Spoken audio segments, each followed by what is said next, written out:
Chapter 29। नायरू का पैर नीचे गिरे पानी पर चला जाता है, जिसके कारण वो फिसल जाती है और उसके मुंह से एक चीख निकल जाती है। अरी नायरू की आवाज़ सुन पीछे पलट देखता है। उसको ऐसा गिरता देख वो उसे संभालने के लिए बढ़ता है, पर नायरू उसका टाई पकड़ लेती है, जिसके कारण वो भी अपना बैलेंस नहीं बना पाता और दोनों एक साथ नीचे गिर जाते हैं। जहाँ अरी फ्रीज हो अपने होठों पर नायरू के होठों को महसूस कर रहा था। अरी इस एहसास से अपनी आंखें बंद कर लेता है और अपने हाथ जो नायरू की कमर पे थे उसे और कस लेता है। नायरू को जब अपने होठों पर कुछ मुलायम फील होता है तो वो चौंक जाती है और धीरे धीरे अपनी आंखें खोलती है और अपनी हालत का एहसास होते ही वो अपने लब अरी के लब से आज़ाद कर अपना छोटा सा चेहरा शर्म के मारे अरी के सीने में छुपा लेती है। अभी इस वक्त नायरू को अगर कोई मिस्टर इंडिया बनने को बोले तो वह झट से इस बात को मान जाएगी। अरी अपने सेंस में वापस आ जब नायरू को अपने सीने में छुपे देखता है तो उसके होठों पर एक दिलकश मुस्कान आ जाती है। इस समय नायरू एक मासूम सी बच्ची लग रही थी जो अरी से लिपट उसमें छिपने की कोशिश कर रही थी। आप खुद उठेंगे, आपको ये जगह इतनी ज़्यादा पसंद आ गई कि आप उठना नहीं चाहती।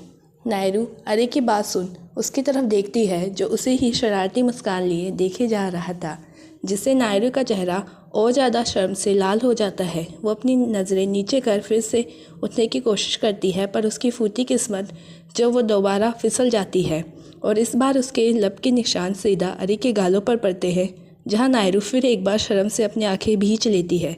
अरी इस खूबसूरत एहसास से अरी अपनी आंखें खोल नायरू को देखता है, जिसके चेहरे से साफ पता चल रहा था कि वो कुछ देर और अगर ये चलता रहा तो वो पक्का रो देगी। अरी को उस पर तरस आ जाता है और वो अपनी पोजीशन चेंज करता है और उसके ऊपर पहले अपने आप को संभाल के उठाता है, फिर नायरू को अपना हाथ दे उठाता है। इस दौरान नायरू खामोशी से अपनी आंखें नीचे कर जो भी अरी कर रहा था उसे करने दे रही थी। अब उसमें इतनी हिम्मत नहीं थी कि वह अरी से नज़रें मिला सके। अरी को तो देखने से ऐसा लग रहा था जैसे अभी कुछ हुआ ही ना हो। वो तो बेशर्मों की तरह नायरू को ही एक तक देखे जा रहा था। उसे नायरू इस वक्त बहुत प्यारी लग रही थी। एक तो वो खुद इतनी प्यारी है, ऊपर से शर्म के कारण जो उसके गाल लाल हो चुके थे वो उसे और प्यारा बना रहे थे। उसके उलट नायरू अरी के ऐसे देखने से अंदर ही अंदर घबरा रही थी। ये क्या फीलिंग्स थी उसे खुद इस बात का एहसास न था। नायरू अरी की तरफ अपनी नज़रें तिरछी कर देखती है और उसकी नज़र उसके गाल और लब पे पड़े उसके लिपस्टिक के निशान पे चली जाती है, जिसे देख उसका मुंह खुला का खुला रह जाता है। नायरू थोड़ी हिम्मत कर थोड़ा झिझकते हुए, सर वो आपके चेहरे पर लिपस्टिक के निशान लगे हुए हैं। इतना बोल वो अपनी आंखों को कस के मींच लेती है। अरी उसकी आवाज़ सुन अपने हाथों को अपने चेहरे पर इधर उधर करने लगता है, जिसे देख नायरू आगे या बेख्याली में अपने दुपट्टे से उसका चेहरा साफ करने लगती है, क्योंकि उसे अभी बस किसी तरह निशान मिटाने थे। अभी दोनों खुद में उलझे ही थे कि तभी उन्हें अपने पीछे टेबल पर रखे मोबाइल से गाने की लाइन सुनाई देती है। जादू है नशा है मदहोशियाँ है, तुझको भुला के मैं जाऊँ कहाँ, देखती है जिस तरह से तेरी नजरें मुझे, मैं खुद को छुपाऊँ कहाँ, जादू है नशा है। गाइस मेरी आवाज़ पे ज़्यादा माइंड मत करना क्योंकि मेरे को बिल्कुल गाना नहीं आता है। चलो अपनी स्टोरी कंटिन्यू करते हैं। नायरू अपनी आंखें फाड़ अपने फ़ोन को देखती है, जिस पर उसने कल ही ये रिंगटोन सेट की थी, वो भी पीहू से लड़कर। और अब उसे इस बात का पछतावा हो रहा था कि वो क्या सोचकर इस गाने के लिए मरे जा रही थी। भले ही नायरू को भी ये गाना अच्छा नहीं लग रहा था, पर अरे उसे तो जैसे आज का दिन अपनी ज़िंदगी का सबसे अच्छा दिन लग रहा था।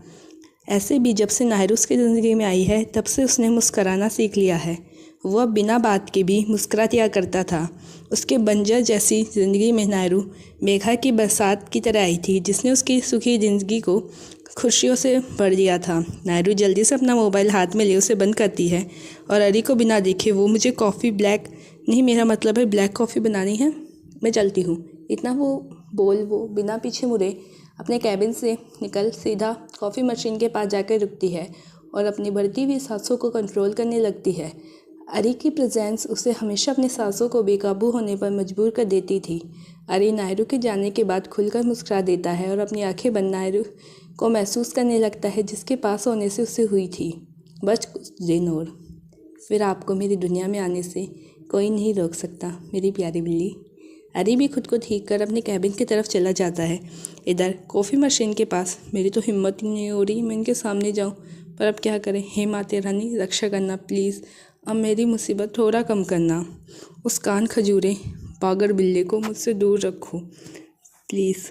मिलते हैं नेक्स्ट एपिसोड में।